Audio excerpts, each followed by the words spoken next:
सच्चाई की जीत। कहानी शुरू करने से पहले आप लोगों से हमारा गुजारिश है कि चैनल को सब्सक्राइब कर दें और साथ ही बेल आइकॉन को ऑन कर दें। धन्यवाद। तो चलिए करते हैं स्टार्ट। एक समय की बात है, एक सुंदर गांव में एक किसान रहता था जिसका नाम मोहन था। मोहन न केवल अपने खेतों में मेहनत करने के लिए जाना जाता था, बल्कि उसकी ईमानदारी और सत्यनिष्ठा के लिए भी प्रसिद्ध था। मोहन का एक पड़ोसी था, रमेश, जो बहुत ही चालाक और धोखेबाज था। रमेश हमेशा अपने स्वार्थ के लिए दूसरों को धोखा देता था। एक दिन रमेश ने सोचा कि अगर वह मोहन को फंसा सके तो उसके खेत भी हड़प सकता है। उसने एक योजना बनाई और गांव के सरपंच के पास गया। उसने सरपंच से कहा कि मोहन ने उसके खेत से सोना चुराया है। सरपंच ने दोनों को बुलाया और पूछा, क्या ये सच है मोहन? मोहन ने साफ साफ कहा, नहीं सरपंच जी, मैंने कभी भी ऐसा नहीं किया।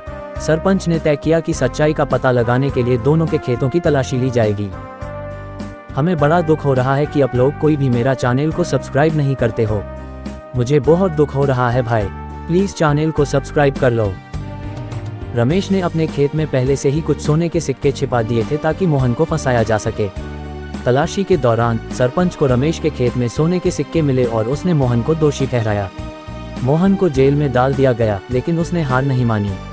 मोहन ने ईश्वर से प्रार्थना की और सच्चाई की जीत की उम्मीद में रहा। कुछ दिनों बाद गांव में एक बहुत ही बुद्धिमान व्यक्ति आया।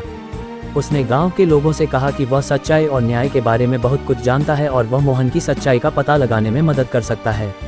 उसने सरपंच से कहा, मुझे मोहन के खेतों की तलाशी लेने दीजिए। सरपंच ने सहमति दी और बुद्धिमान व्यक्ति ने मोहन के खेतों की गहराई से तलाशी ली। उसने पाया कि जमीन के नीचे एक पुराना बक्सा दबा हुआ था जिसमें बहुत सारे सोने के सिक्के थे। इस बक्से पर मोहन के पूर्वजों का नाम लिखा हुआ था।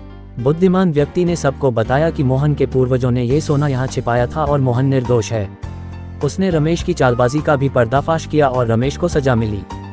गांव के लोग मोहन की ईमानदारी और सत्यनिष्ठा की प्रशंसा करने लगे। मोहन ने सच्चाई की जीत का सबसे बड़ा उदाहरण प्रस्तुत किया और गांव में फिर से शांति और विश्वास लौट आया।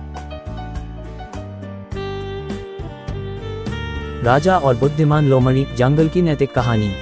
बहुत पहले की बात है, एक विशाल और खुशहाल जंगल था। उस जंगल का राजा एक शक्तिशाली शेर था। शेर का नाम था रुद्र। रुद्र ने पूरे जीवन जंगल पर निडरता से शासन किया और जंगल के सभी जानवरों का ख्याल रखा। परंतु जैसे जैसे वो बुजुर्ग होने लगे, उन्हें अपनी गद्दी के लिए किसी सक्षम उत्तराधिकारी की जरूरत महसूस होने लगी। एक दिन रुद्र ने घोषणा की कि वह जंगल के नए राजा के लिए एक प्रतियोगिता आयोजित करेगा। इस प्रतियोगिता में जो जानवर प्रभावशाली साबित होगा वही नया राजा बनेगा। इस प्रतियोगिता में शेर ने एक कठिन चुनौती रखी, जंगल में सबसे गहरे और खतरनाक गुफा से एक विशेष हीरा लाने की। जंगल के सभी जानवर इस घोषणा से चकित और चिंतित हो गए। कौन इस खतरनाक काम को करेगा और कैसे?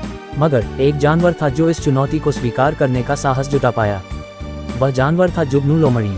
जुगनू एक बहुत ही चतुर और सोच समझ वाला जानवर था। उसने सोचा कि अगर वह इस प्रतियोगिता में जीत गया तो वह जंगल का नया राजा बन जाएगा।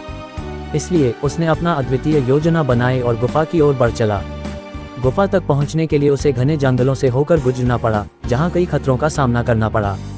जैसे ही वह गुफा के करीब पहुंचा, उसने महसूस किया कि गुफा में न केवल अंधेरा है, बल्कि कई जंगली जानवर और खतरों से भरी हुई है, जिन्हें पार करना बहुत मुश्किल है।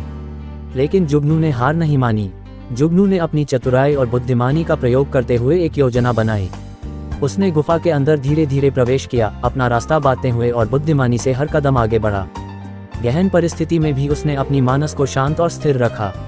उसने गुफा की दीवारों पर लगे कांटों और जाल से बचते हुए अपने गंतव्य पर पहुंचने की कोशिश की।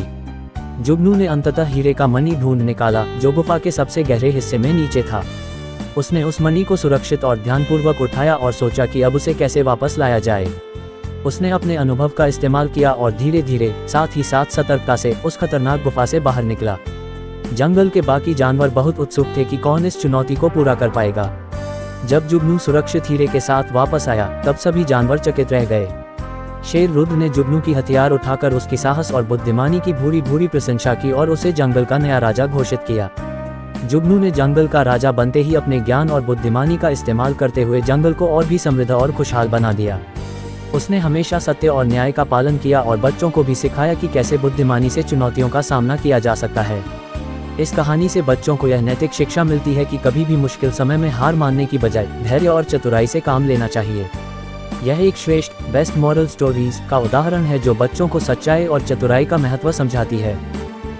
वीडियो अच्छे लगी तो वीडियो को एक लाइक कर देना और अभी तक चैनल को सब्सक्राइब नहीं किया तो सब्सक्राइब कर लेना और बेल आइकॉन को ऑन कर लेना ताकि मैं जो भी वीडियो अपलोड करूँ तो तुरंत आपके पास आ जाएगा। तब तक के लिए बने रहना, टेक केयर।